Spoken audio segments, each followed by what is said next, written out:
Welcome all. In this video, we will see voltage division rule and current division rule.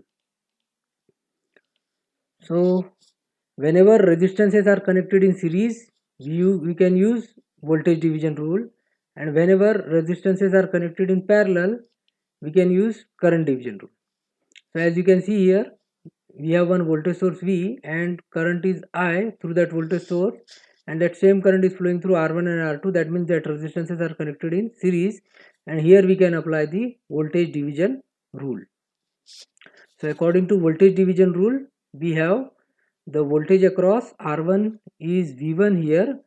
So the value of V1 is R1 same resistance, R1 same resistance divided by total resistance is R1 plus R2.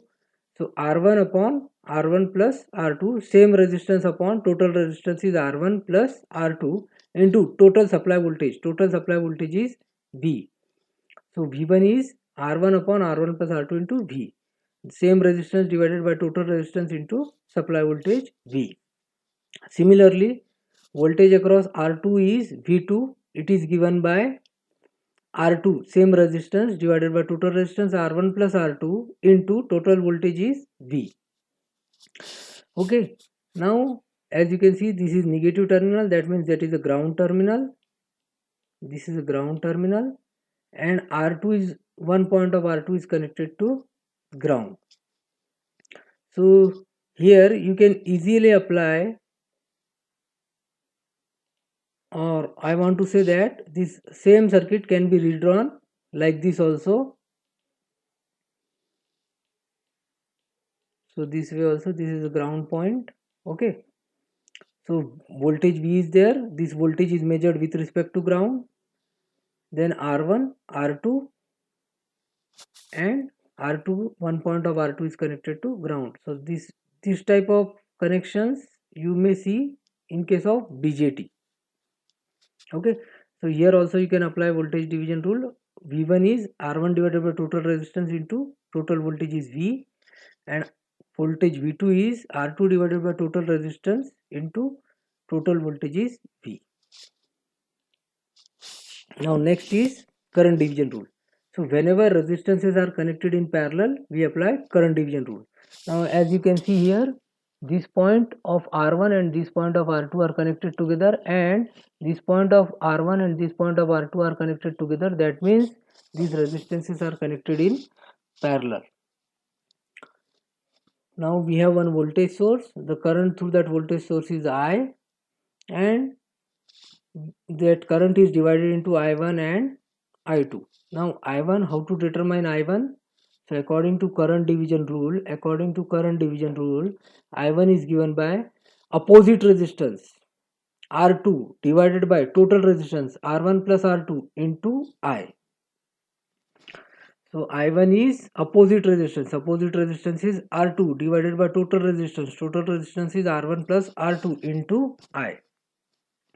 And similarly I2 is given by opposite resistance is R1 divided by total resistance R1 plus R2 into I. Okay, in case of voltage division rule, we consider same resistance. If we want to determine voltage across this R1 resistance, so same resistance divided by total resistance into voltage. But when we apply current division rule, opposite resistance, that means for I1 current, opposite resistance is R2 divided by total resistance is R1 plus R2 into total current I.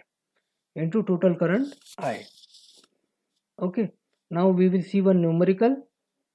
So one circuit is given, and what are the values of V1, V2, V3. You can apply other methods also, but if you know the voltage division rule, you can determine the answer in very short amount of time. So V1, is given by, what is the resistance here? 2 ohm divided by total resistance is 2 plus 3 plus 10. So 2 divided by 15, because 2 plus 3 plus 10 is 15. So 2 divided by 15 into total voltage is 10 volt. So this way you can determine the value of V1. So 2 by 15 into 10 is 4 by 3, and its value is 1.33 volt. Similarly, what is voltage across V2? Resistance is 3 ohm. divided by total resistance is 2 plus 3 plus 10, that means 15. So 3 divided by 15 into 10, so it comes out as 2 volt. Now what is voltage across V3? What is voltage across V3? So what is the resistance? 10. So 10 divided by total resistance is 2 plus 3 plus 10, that means 15. So 10 divided by 15. Same resistance divided by total resistance into total supply voltage is 10 volt. So 10 by 15 into 10, that means 20 by 3, and its value is 6.63 volt. Now next numerical is to determine the current I1 and I2. So we have one 5 ohm current source, one 2 ohm resistance and one 3 ohm resistance. As you can see, these 2 points are connected together and these 2 points are also connected together. That means these 2 resistances are connected in parallel. So we have to determine this I1 current and I2 current. Now according to current division rule, I1 current is given by opposite resistance. So I1 is the current through 2 ohm resistance. What is the opposite resistance? 3. So 3 divided by total resistance is 2 plus 3, 5 into total current given is 5. So 3 by 5 into 5 cancel, its value is 3 ampere. Now what is the value of I2 current? What is opposite resistance? 2 ohm. We are determining current I2, okay? So what is opposite resistance? 2 ohm divided by total resistance is 2 plus 3, 5 into total current is 5 ampere. So 2 divided by 5 into 5 cancel, its value is 2 ampere. So this way, if you know the current division rule and voltage division rule, you can determine the current voltages very quickly in very short amount of time. That's why whenever if you see a very complicated circuit, we try to reduce that circuit either in series connection or in parallel connection, so that we can apply current division rule and voltage division rule. Otherwise what you have to do, you should know the voltage here, then according to Ohm's law, I is V equal to IR, V equal to IR according to Ohm's law. Then if you want to determine the current across 2 ohm resistance, that means that I1 current into 2 ohm, I1 into 2 ohm into 2 ohm, and what is the voltage V1. Okay, so you have to go through long procedure, but if you know the current division rule, in very short amount of time you can determine the current. So once again I repeat, for current division rule we have to consider opposite resistance. Just look at in this case, I1 is opposite resistance is 3 divided by total resistance into total current. But while determining voltages